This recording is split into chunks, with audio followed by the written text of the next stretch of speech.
I can't believe I wasted $25 on this. What is the matter with me? I mean, this just defies description. But we're going to talk about it. We're going to get into it.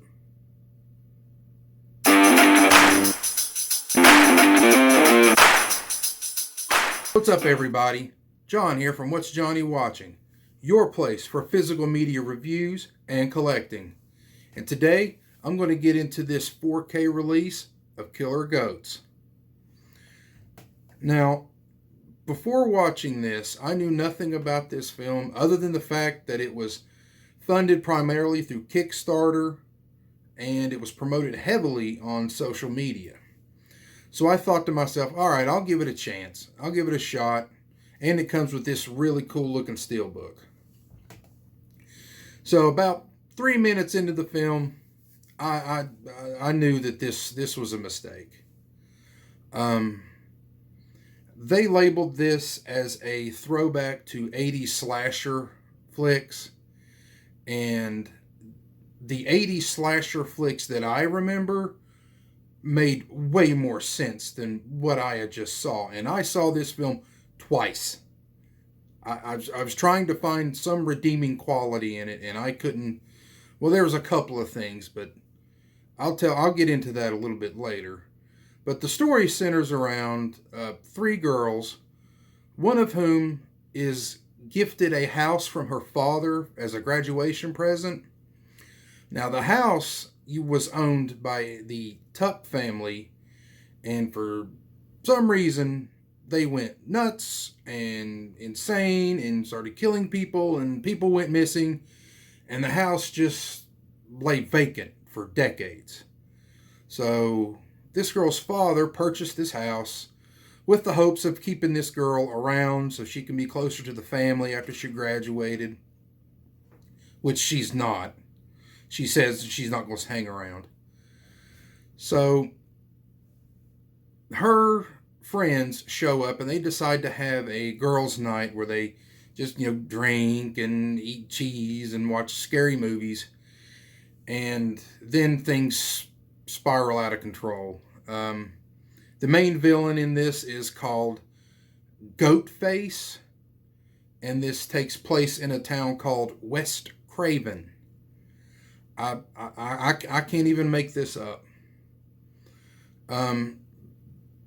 It's just the story is just ridiculous. The script is awful. The performances by the actresses are bad. I mean, very, very bad. Throughout the entire film, it lasts about an hour and a half. 90% of it, they're either in their underwear or they're nude. And it just doesn't make sense.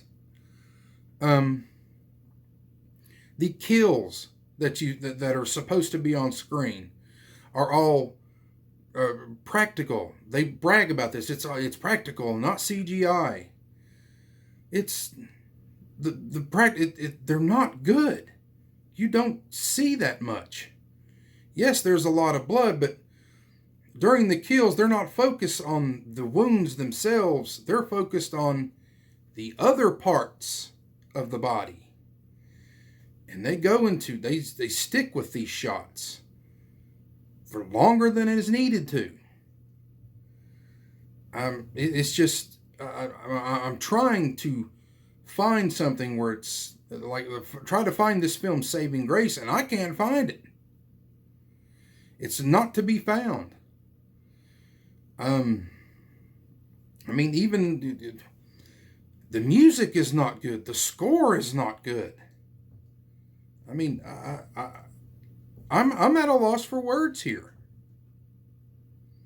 There's at the very beginning of the film, you see an entire scene, and then for some reason, it rewinds itself and says earlier that day.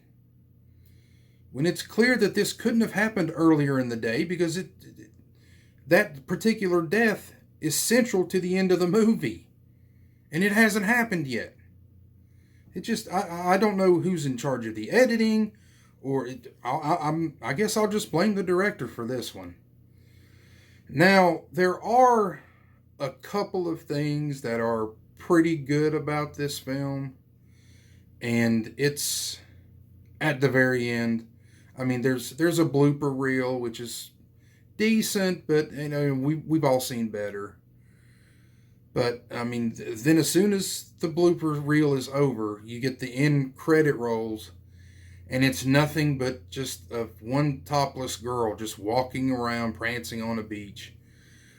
I mean, the gratuitousness of the shots that they use is why bother? Why are you doing this? But I'm here to give a review on this release and the 4K Steelbook itself, so I'm going to get into that.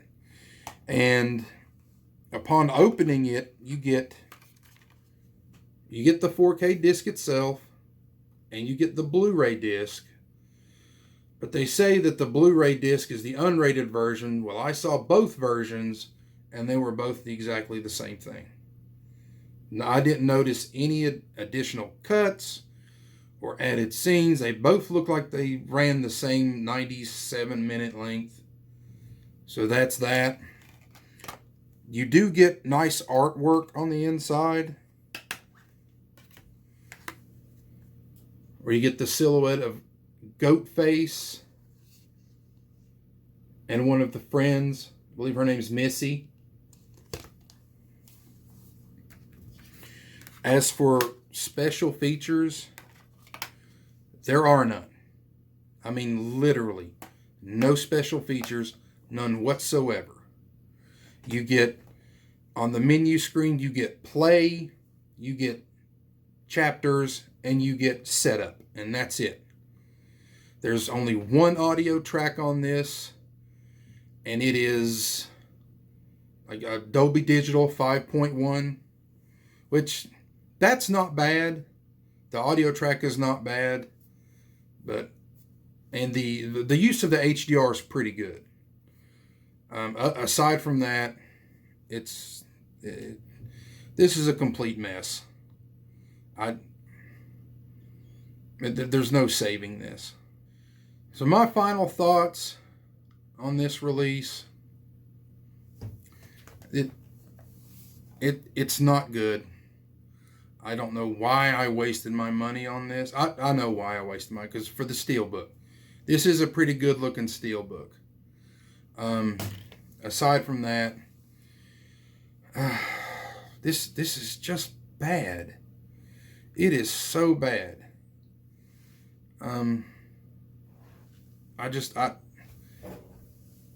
There is an audience for this out there, but it's not. I'm not part of that audience. So, if you're thinking about picking this up, leave a comment down in the comment section below.